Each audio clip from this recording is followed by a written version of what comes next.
During the mid-1950s, when I was a kid, my dad worked in a furniture shop at Spadina and Queen in downtown Toronto. Sometimes I got to go to the shop with him, and I made a bit of pocket change running to the restaurant and getting coffee for everybody. I would pass the rest of the day away, just hanging around the store, not doing much of anything and not paying much attention to all the hustle and bustle of people and things that were all around me. One day, as my dad and I were driving to the shop, I looked out the passenger window of the car and I saw an old man standing at the street corner. For some reason, our eyes met and held for about 20 seconds as we went by the corner. There was nothing fearful about this man, but it was a significant encounter for me. Up to that point in my life, I had given no thought to anyone I saw on the street, in stores, or anywhere else. My life was my family and my friends on the block, and that was it. I had no interest in anyone beyond that circle. But I was intrigued by that old man. For the first time, I had an empathy and an interest in what that person was all about. What kind of life had he lived? Where had he been in his time?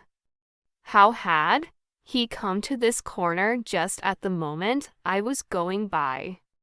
Over the years, I had long forgotten about this old man, but he came to mind for me recently, and I remembered those 20 seconds or so that I looked into the eyes of a stranger and wondered what he was all about.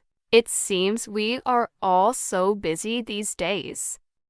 There are so many details, so many calls to make, and so many things to look after that we barely have time for sincere and genuine interest in others. We are inundated by warnings from great thinkers in our society encouraging us to stop and smell the roses. But I am afraid it has taken me decades to really appreciate the wisdom of these words. If I ever have the opportunity to speak to a young person today, I do my best to convey this message. But unfortunately, young people are too busy to heed good advice. Much like I was so many years ago. Youth indeed is so often wasted on the young. If I had the chance, I would tell young people to stop what they are doing and look around. I would tell them to try as hard as they could to fully understand what is right in their line of sight, what is in the range of their hearing at the moment, what is in their immediate reach and grasp. I would like so much to tell people, especially young people, that if you are thoughtless and indifferent to others on your road in life, then you are missing life itself. Do not be intrusive or tactless, for heaven's sake, but take a moment and ask someone, how did you come here, or how did you get into this business? No matter what that person tells you, their answer will make you richer. You can grow emotionally, you can excel as a person, and you can be wealthy by every measure if you just appreciate the gifts that people and life all around you are ready to give right at this moment just by their simple presence. We should appreciate that great symphonies were written from only 7 simple notes that God gave the entire universe. We should know that great works of art are measured by the emotions they evoke, not just how they look next to the plant stand. We should never forget that heartache cannot be cured, but can be eased by someone willing to give genuine sympathy. The true greatness of joy can only be known when it is shared with others. Recently, I attended a trade show at the convention center in downtown Toronto.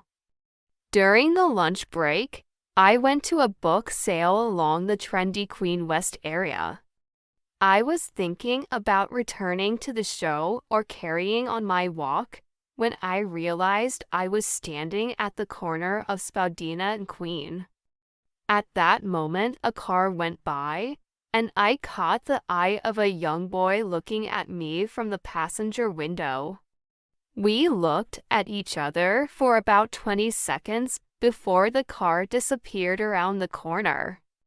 I wondered if that boy was thinking about what sort of person I was, and I realized that I was now an old man, like the man I saw so many years ago. I wondered if 50 years had just simply flashed by, or whether that boy and I had just simply changed places in the span of 20 seconds. Before I returned to the trade show, I stopped at a florist. I bought a rose and put it in the lapel of my jacket. For some reason, I felt it was the most important thing I would do for the rest of the day.